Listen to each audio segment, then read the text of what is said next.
7 weather with meteorologist Julie Durda. Good Tuesday morning, South Florida. We are seeing a mix of sun and clouds out there.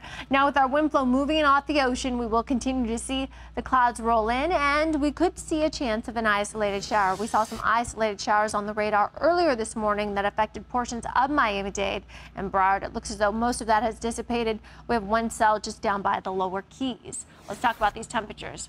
It's nice out there. 77 degrees in Fort Lauderdale, 75 in Miami, 78 in Pompano Beach, 71 in Miccosukee, 74 in Pembroke Pines, and 76 in Key West. The wind's moving in from the northeast, very breezy in Fort Lauderdale with 15 miles per hour, 13 mile per hour winds in Key West, 5 mile per hour winds in Miami.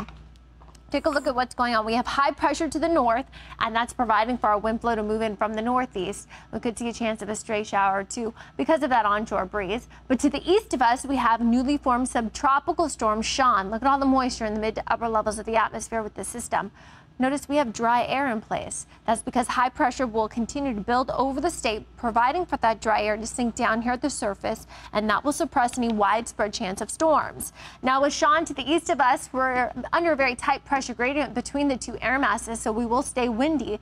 The system getting its act together with that counterclockwise spin is located between the Bahamas and Bermuda. National Hurricane Center stating the winds at 45 miles per hour, pressure 1,002 millibars. It's stationary, but it is expected to push towards the north and then to the east. This will be a threat and a concern for Bermuda as we go into the weekend.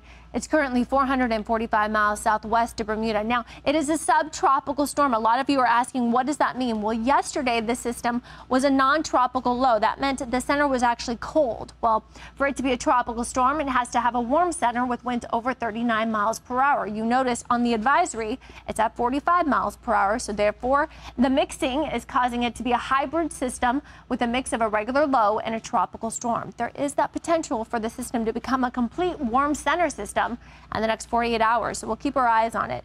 Otherwise, we do know for sure it will head towards Bermuda, so they are under a tropical storm watch. Back home here, we will see breezy conditions causing rough marine conditions once again today. Not a great day to be out on the waters. It will be mild, though, nice and comfortable with that shower that could move in off that nice ocean breeze. Threat of rip currents at the beaches, small craft advisory. The bay will be in a moderate chop. Take a look at high tide. Not until 6:26. We had some issues this morning with beach erosion during the high tide in Miami-Dade and Broward. For the Keys, an advisory as well. Nearshore waters will be choppy. Also in Broward, we do have a high surf advisory till this morning.